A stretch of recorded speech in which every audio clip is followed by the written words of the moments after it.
মিজোরাম উত্তর পূর্ব ভারতের এই রাজ্যটিকে পূর্বের স্বর্গ বলা হয়। প্রাকৃতিক সৌন্দর্য, বৈচিত্র্যপূর্ণ সংস্কৃতি তথা তার ভৌগোলিক অবস্থানের জন্য এই রাজ্যটি উত্তর পূর্ব তথা ভারতের কাছে খুবই গুরুত্বপূর্ণ।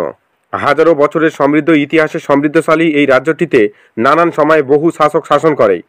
ঐতিহাসিক সময়কাল থেকেই এখানে আদিবাসী, বৌদ্ধ ও হিন্দু ধর্মের প্রভাব অধিক ছিল, যা পরবর্তীকালে ভারতীয় উপমহাদেশে ব্রিটিশ সাম্রাজ্য বিস্তার লাভ করলে এই অঞ্চলটিতে খ্রিস্ট ধর্মের প্রভাব বৃদ্ধি পায় এবং আজ মিজোরামের সম্পূর্ণ জনসংখ্যার 87% খ্রিস্টান। এছাড়াও অল্প সংখ্যক হিন্দু ও বৌদ্ধ ধর্মাবলীর মানুষ বসবাস করে। মিজোরাম ভারতের একমাত্র রাজ্য যে বাংলাদেশ ও মায়ানমার এই দুটি দেশের সাথে আন্তর্জাতিক সীমান্ত শেয়ার করে। মিজোরাম বাংলাদেশের বিখ্যাত পার্বত্য চট্টগ্রামের সাথে তার পশ্চিম সীমান্ত এবং মায়ানমারের চীন রাজ্যের সাথে তার পূর্ব সীমান্ত শেয়ার করে। এছাড়াও মিজোরামের উত্তরে ভারতীয় রাজ্য আসাম, উত্তর পূর্বে মণিপুর এবং উত্তর পশ্চিমে ত্রিপুরা রয়েছে। পাহাড়, উপত্যকা, জলপ্রপাত, নদী ও সবুজে ঢাকা অফুরন্ত বনাঞ্চলপূর্ণ এই অঞ্চলটি প্রাকৃতিক সৌন্দর্যের দিক দিয়ে স্বর্গের চেয়ে কোনো অংশে কম নয়। মিজোরামের সম্পূর্ণ ভূখণ্ডে 84%-এরও বেশি অংশে ঘন বনাঞ্চল রয়েছে। এছাড়াও রাজ্যটি প্রায় 79% অঞ্চল পাহাড়ি। মিজোরামের মধ্যে দিয়ে অনেকগুলি বিখ্যাত নদী বয়ে চলেছে, যার মধ্যে অন্যতম কর্ণফুলী। এই নদীটি মিজোরাম থেকে উৎপত্তি হয়ে প্রথমে মিজোরাম ও পরে বাংলাদেশের পার্বত্য চট্টগ্রাম ও অবশেষে চট্টগ্রাম জেলার মধ্যে দিয়ে প্রবাহিত হয়ে বঙ্গোপসাগরে গিয়ে পড়ে। এই নদীর মোহনায় বাংলাদেশের বিখ্যাত চট্টগ্রাম সমুদ্র বন্দর রয়েছে। মিজোরাম তার ভৌগোলিক অবস্থানের জন্য ভারতের কাছে খুবই গুরুত্বপূর্ণ, কারণ ভারত শিলিগুড়ি করিডর ছাড়াও উত্তর পূর্ব ভারতের রাজ্যগুলির সঙ্গে যুক্ত হওয়ার জন্য মায়ানমার হয়ে মিজোরামের মধ্যে দিয়ে একটি রোড ও সমুদ্র বন্দর নির্মাণ করছে, যার মাধ্যমে উত্তর পূর্ব ভারতের রাজ্যগুলি সরাসরি বঙ্গোপসাগরের মধ্যে দিয়ে ভারতবর্ষের অন্যান্য অংশের সাথে যুক্ত হতে পারবে।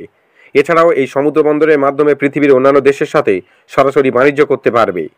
কিন্তু বর্তমানে মায়ানমারে চলা গৃহযুদ্ধের জন্য ভারতের এই প্রকল্প বহু ক্ষেত্রে স্থগিত রয়েছে অথবা ধীর গতিতে এগোচ্ছে, যা ভবিষ্যতে মায়ানমারের গৃহযুদ্ধ থামলে অথবা ভারত তার মজবুত সামরিক বাহিনী ও আর্থিক শক্তি প্রয়োগ করে মায়ানমারের কোনো একটি পক্ষকে সমর্থন দিয়ে এই অঞ্চলে ভারত নিজের প্রভাব বহুগুণ বৃদ্ধি করতে পারবে এবং মিজোরাম থেকে সরাসরি রাস্তার মাধ্যমে মায়ানমার হয়ে সরাসরি বঙ্গোপসাগরে পৌঁছাতে পারবে এবং তেমনই সিচুয়েশনে মিজোরাম খুবই গুরুত্বপূর্ণ হয়ে উঠবে।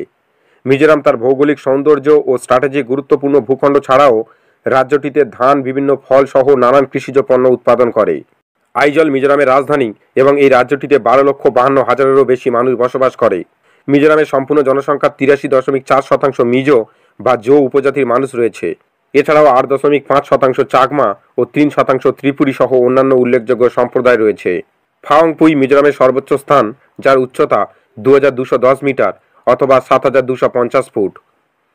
এই ছিল আজকের ভিডিওটি ভালো লাগলে লাইক করুন এবং অবশ্যই চ্যানেলটি সাবস্ক্রাইব করে পাশে আসা বেল আইকনের অল নোটিফিকেশন অপশনটি ক্লিক করে দিন ও পরবর্তী কোন ভিডিও দেখতে চান অবশ্যই কমেন্ট করে জানান।